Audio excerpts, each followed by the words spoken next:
اگر بھارت کے 18 کروڑ مسلمان 20 کروڑ مسلمان میں سے اگر 15 کروڑ یہ طے کر لیں گے میدان نہیں چھوڑیں گے، یا تو قانون جائے گا یا پھر ہم اس زمین کے اندر چلے جائیں گے تو قانون واپس ہوگا انشاءاللہ تعالی۔ یہ ہمارے وجود کی لڑائی ہے، یہ ہماری شناخت کی لڑائی ہے، یہ ہماری بقا کی لڑائی ہے۔ اگر آج آپ ذرا سی بھی کاہلی کریں گے تو یاد رکھیے آنے والی نسل ہم کو کبھی معاف نہیں کرے گی۔ کیا آپ اس کالے قانون کو مسترد کرتے ہیں؟ کیا آپ وقف کے اس بل کو ریجیکٹ کرتے ہیں؟ اگر ریجیکٹ کرتے ہیں تو اپنا سیل فون کھول کے لائٹ کی بتی جلائیے تاکہ B J P R S S کے دماغ کی بتی جلے۔ سیل فون کی لائٹیں کھل گئی ہیں جو اس قانون کو ریجیکٹ کرتی ہے۔ نعرہ لگائیے، نعرہ تکبیر، نعرہ تکبیر، نعرہ تکبیر۔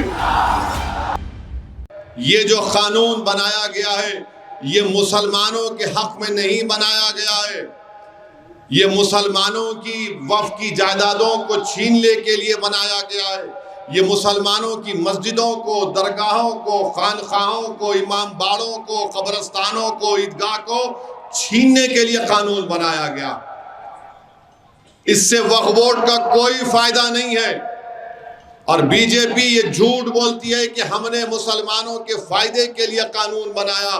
ہرگز نہیں بنایا تم نے مسلمانوں کے فائدے کے لیے۔ کیا تم ڈیسائیڈ کرو گے؟ ہولی لینڈ نہیں ہے یہ۔ ارے ساورکر کی تھیوری کو ہم ریجیکٹ کرتے ہیں۔ ساورکر جو بھی لکھے وہ تعصب کی بنیاد پر لکھے تھے۔ آر ایس ایس جو کچھ کہتی ہے وہ تعصب کی بنیاد پر کہتی ہے۔ آر ایس ایس کی جو کتابیں ہیں، آر ایس ایس کے سر سنچالک کے جو بیانات ہیں وہ بھارت کے سنویدھان کے خلاف ہیں اور ہمیشہ رہیں گے۔ مسجدیں ہیں، تاریخ ہے ہماری، اور آپ کہتے ہیں کہ مادر وطن کے ہیں مگر ہولی لینڈ نہیں۔ تو میرے عزیز دوستوں اور بزرگوں، نہ ہم کو جھکنا ہے نہ ہم کو ڈرنا ہے، بلکہ پرامن طریقے سے ہم کو اپنے اس احتجاج کو جاری رکھنا ہے۔ جب تک قانون واپس نہیں لیا جائے گا بھارت کے 20 کروڑ مسلمان احتجاج کریں گے، پرامن احتجاج کریں گے۔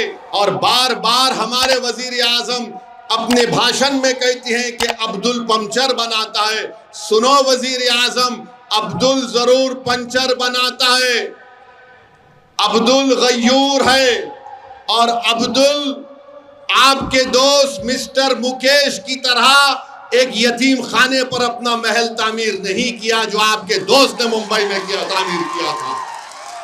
عبدل ضرور پنچر بناتا ہے مگر عبدل کسی کی زمین پر اپنا گھر نہیں بناتا۔ یہ قانون صرف اس لیے لایا گیا تاکہ ہماری جائیدادوں کو چھین لیا جائے۔ لیمیٹیشن ایکٹ اپلائی ہوگا تو جو کل تک قابض ہے وہ مالک بن جائے گا۔ آپ کو مسلم بیٹیوں سے اتنی ہمدردی اگر پیدا ہو رہی ہے تو پھر وہ بچی کی جو عصمت ریزی کی گئی تھی گجرات میں جب آپ مکھیہ منتری تھے، اس کو بھی اپنے گھر میں بلاؤ، چائے پلاؤ اور بولو بیٹی میں تیرے ساتھ ہوں۔ میرے بھائی، اس طرح سے اس قانون کو بنایا گیا، کوئی چیز نہیں بچے گی۔ یہ ہمارے وجود کی لڑائی ہے، یہ ہماری شناخت کی لڑائی ہے، یہ ہماری بقا کی لڑائی ہے۔ اگر آج آپ ذرا سی بھی کاہلی کریں گے تو یاد رکھیے آنے والی نسل ہم کو کبھی معاف نہیں کرے گی۔ اگر بھارت کے 18 کروڑ مسلمان 20 کروڑ مسلمان میں سے اگر 15 کروڑ یہ طے کر لیں گے میدان نہیں چھوڑیں گے، یا تو قانون جائے گا یا پھر ہم اس زمین کے اندر چلے جائیں گے تو قانون واپس ہوگا انشاءاللہ تعالی۔ تو میرے عزیز دوستوں اور بزرگوں، میری عزتدار ماں اور بہنوں، ہم تمام کو اپنی اپنی ذمہ داریوں کو سمجھ کر اس کو نبھانا پڑے گا۔ قانون کے دائرے میں رہ کر ہم کو اپنی لڑائی کو جاری اور ساری رکھنا پڑے گا۔ ڈرنے اور گھبرانے کی ضرورت نہیں ہے۔ اور ہم چندرا بابو نائیڈو کو بھی کہہ رہے ہیں، تم نے بہت بڑا دھوکہ دیا۔ تم یہ سمجھ رہے ہو کہ تم نے اپنے سسرے کو دھوکہ دیے تو تم دوبارہ اقتدار پر آ گئے۔ نائیڈو، تم نے بھارت کے آئین کو دھوکہ دیا ہے۔